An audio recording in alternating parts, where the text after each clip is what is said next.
Clinchfield 800, one of the most photographed locomotives, and personally one of my favorites. It had been on lease to the Orlando and Northwestern Railway since December of 2017, providing power for their tourist trains along the Golden Triangle route.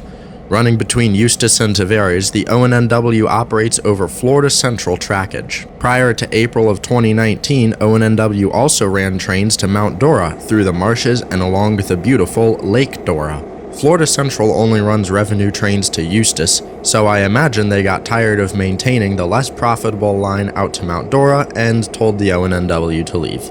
Along with many other vintage locomotives, including a CSX U18B, the Clinchfield is owned by the aptly named Vintage Locomotives Incorporation, or VLIX. The 800 has been called back by the owners to head up a ferry move of Chesapeake and Ohio number 2716, a massive Alco steam locomotive.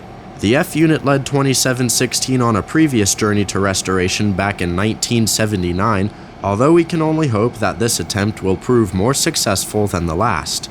Over the year and a half that the Clinchfield was in Florida, I had managed to make a handful of outings over to the Golden Triangle route to see the rebuilt F unit in action. This was December 19th, 2017, the first time I laid eyes on the 800.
In all my years of rail fanning, this is still one of my favorite scenes I've ever captured.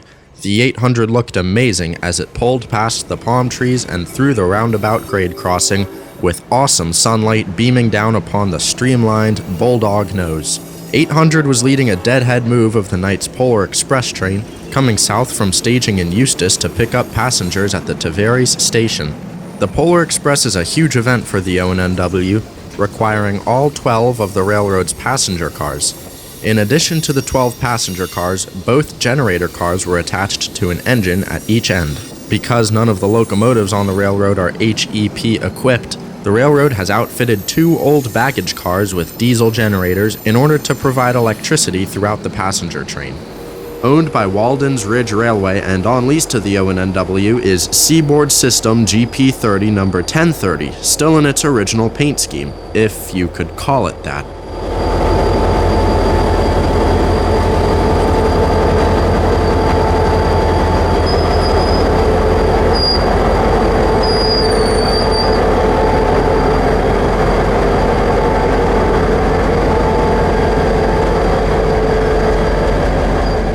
Tavares is a really neat downtown area with the train station sitting right on the water.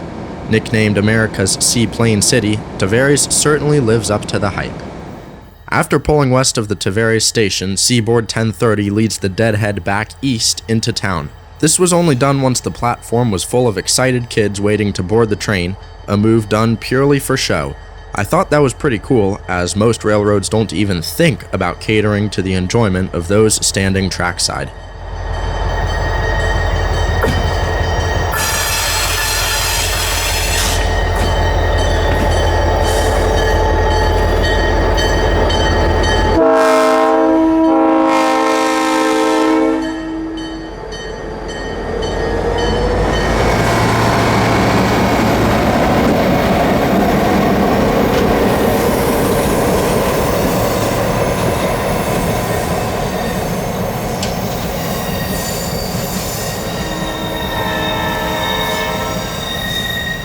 Once the Polar Express was underway, I shoved my tripod through the sunroof and set up a little pace of the 800 along Mount Homer Road.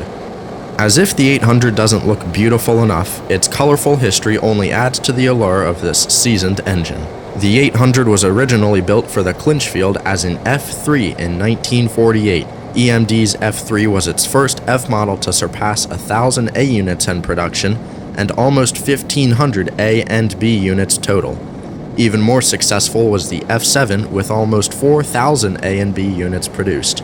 That being said, the 800 was fully upgraded to F7 specs by the Clinchfield in 1957 at just 9 years old. Along with a rebuild, 800 got repainted from the beautiful gray and yellow into a black scheme with yellow lettering and assigned to Clinchfield passenger service. The Clinchfield was rebranded into the Family Lines, and with that, the 800 was repainted again and assigned to the railroad's executive train. Family Lines eventually turned into the Seaboard system, consisting of the Atlanta and West Point Railroad, the Georgia Railroad, the Louisville and Nashville Railroad, the Seaboard Coastline, and the Clinchfield. With the merger of 5 railroads, I can only imagine the confusion that came with organizing the roster, and thus the 800 was renumbered to 116. The 800 retained its new number under CSX ownership, all the while receiving 2 more CSX paint jobs and pulling the company specials. By 1990, the engine was retired and eventually donated to the Chesapeake and Ohio Historical Society. The society painted it into the C&O's blue, gray, and gold passenger scheme and gave the engine its 3rd road number, 8016. The C&O paint scheme looked really awesome, but 3 years of storage at the North Carolina Transportation Museum took its toll. In 2017, the F7 rolled out of CSX's Huntington shops, proudly wearing its as-delivered road number and paint scheme. To kick off the festivities, the F unit was put on the head end of CSX's 2017 Santa train, a homecoming excursion that traversed original Clinchfield trackage. Almost immediately after the Santa train, the O&NW surprised everybody by gaining access to the 800 for use on its tourist trains. All in all, the 800 has worn 7 different paint schemes, 3 different road numbers, and operated for 6 different railroad companies and museum organizations.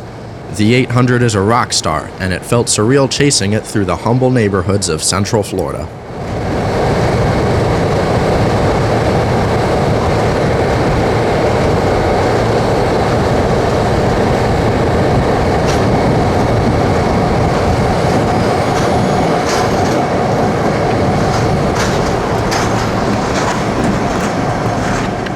Downtown Eustis doubles as the North Pole for tonight's train, all aglow with Christmas lights. As if the town wasn't lit up enough, the gyrating headlight atop 1030 bounced across the buildings as it eased the train through the North Pole.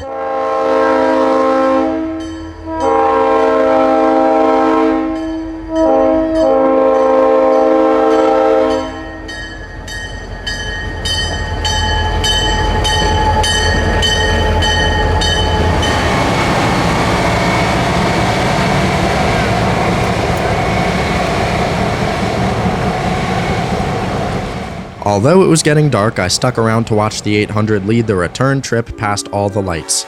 I would have had a perfect view if this guy didn't decide to go grocery shopping right in front of me, but then again, it may be my fault for setting up in the middle of downtown.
I really couldn't get enough of the 800 and was back again in less than a month to chase the Golden Triangle train. This was January 2018, the first time I had seen the beautifully repainted 1510.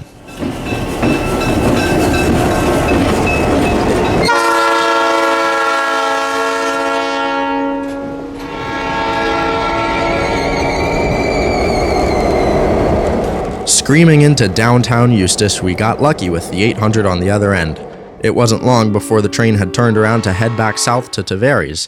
Now, I've never been much of an air horn aficionado, but the horn atop 800 sounded absolutely amazing.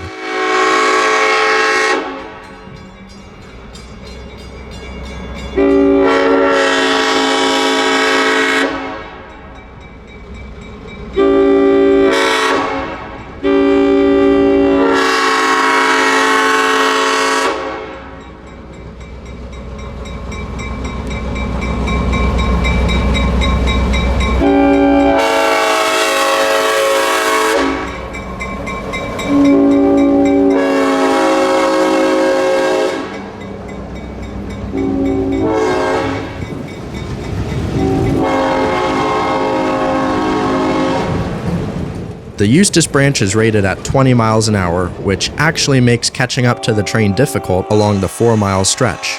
Luckily, the crew had to line a switch at the north end of the Tavares Y, and we were able to leapfrog just in time.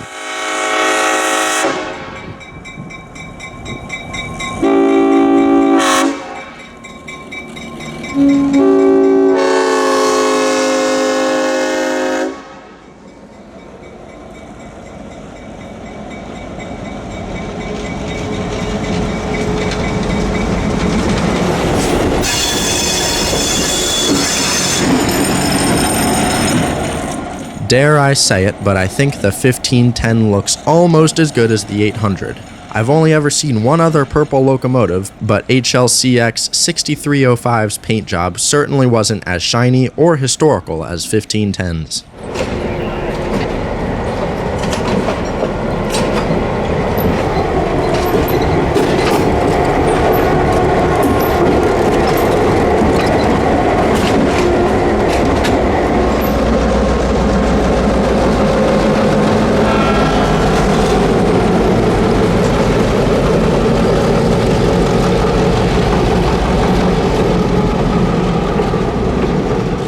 Now this right here is probably one of my favorite stretches on the O&NW. Just east of downtown Tavares, the tracks pass through the front and backyards of this Lakeside community.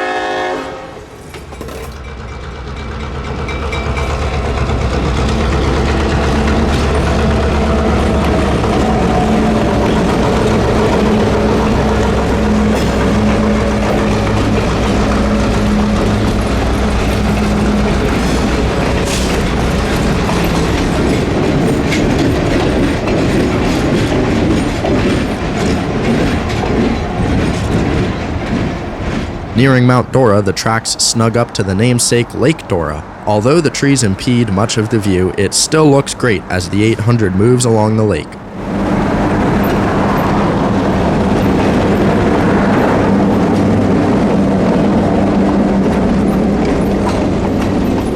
Once arrived in Mount Dora, I had time for a little photo shoot. This was the first F unit I had ever seen, and boy was I happy it was the 800. Putting out 1,500 horsepower and cruising at a smooth 65 miles an hour, the 800 is more than capable of handling the relaxed pace of the O&NW. Before too long, it was time to set up for the return trip, so I decided to go to the old bridge just outside downtown.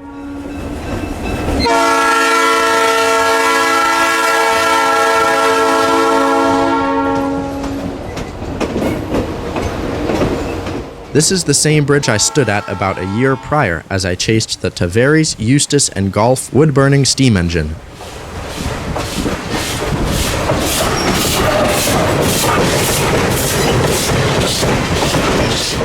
This was my first and last chase of the TENG, as they were ceasing operations the week after. The general consensus was that the tourist railroads were gone from the Golden Triangle, but O&NW revived such trains with some of the most ostentatious diesel power in the Southeast. Back again the next week, the Golden Triangle consist had been turned, putting the 800 on the west end as the train throttled off towards Mount Dora.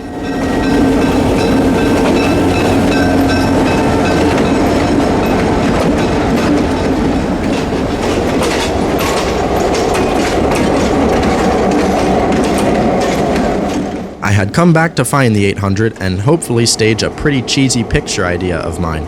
Needless to say, the 800 is a big deal, but that notion was only reaffirmed whenever Trains magazine published a front-page picture of the F7. I thought it'd be kind of funny to get a picture of the magazine and the engine, and so I did.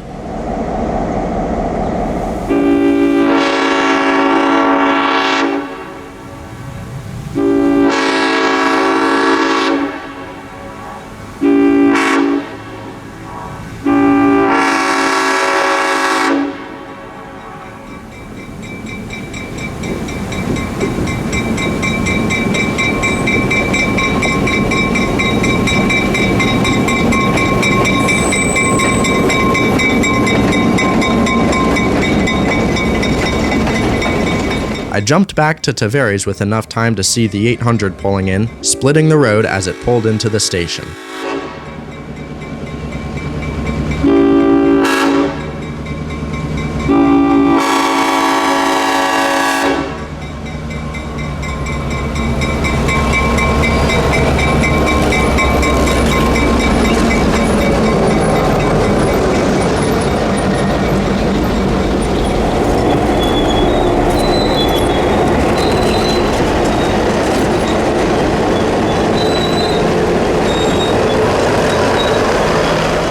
The 800 is a truly beautiful locomotive. I couldn't get enough of the classic bulldog nose, especially in the stunning paint. I didn't have too much time to drool over the engine, as the consist was ready to deadhead back to Eustis for the week.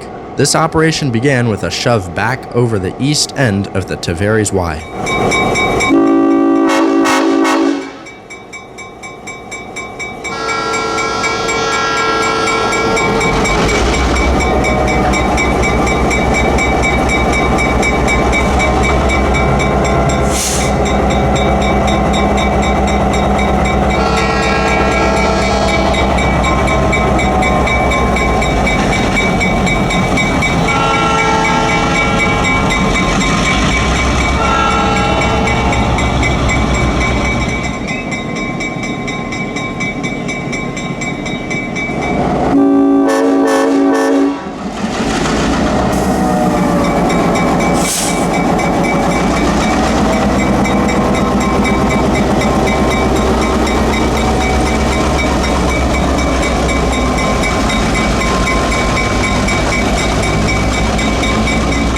After shoving eastward, the train approached the north end of the Y with the 800 now up front.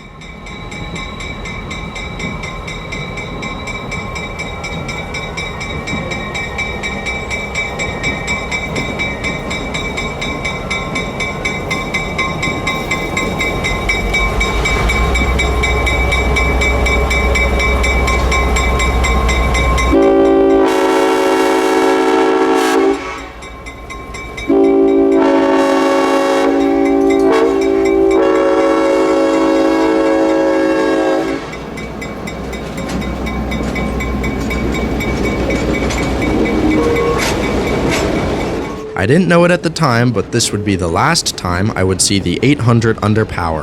This was January of 2018, and I wouldn't see the 800 again until July of 2019. The conditions were much different, as the F7 was now dead in trail on the Florida Central's Eustis turn.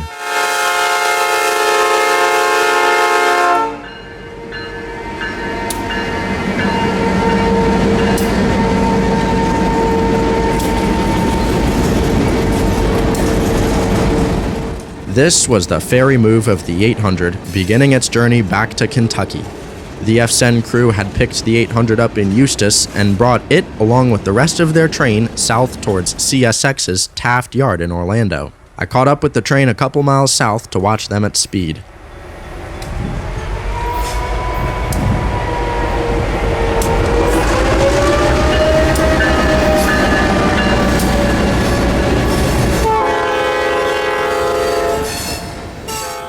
Aside from a brief jaunt to Winter Garden, the 800 has been captive to the O&NW's 9 or so miles of track since its arrival, no longer as it speeds south along the old ACL trackage approaching Zellwood.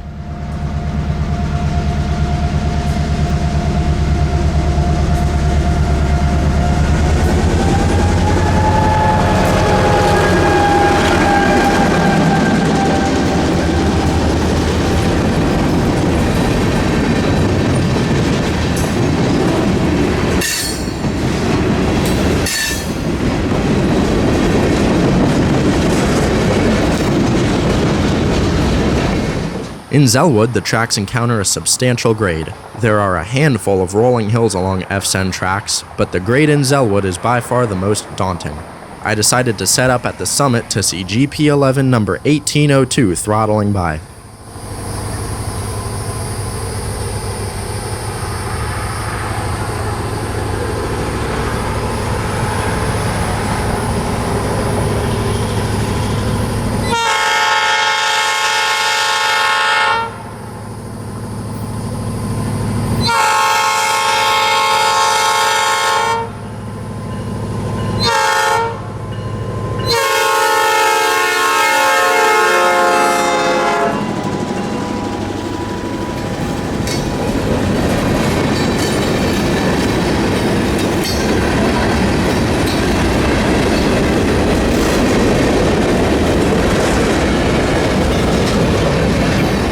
In Plymouth, right next door to the main line, the Florida Central has a small locomotive shop along with their base of operations.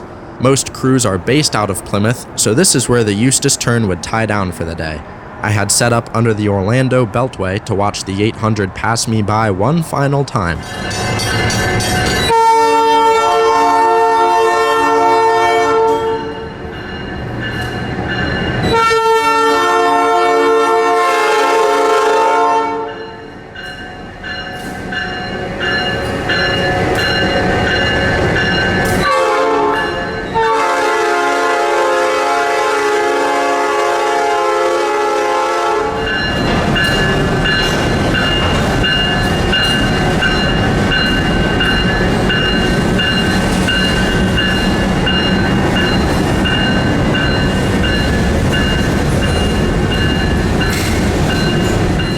It had been quite a fun couple of chases of the 800, and I was sad to see such an awesome and historical locomotive lead the area. But I had a lot of fun chasing it throughout the years, and it was time for the 800 to move on.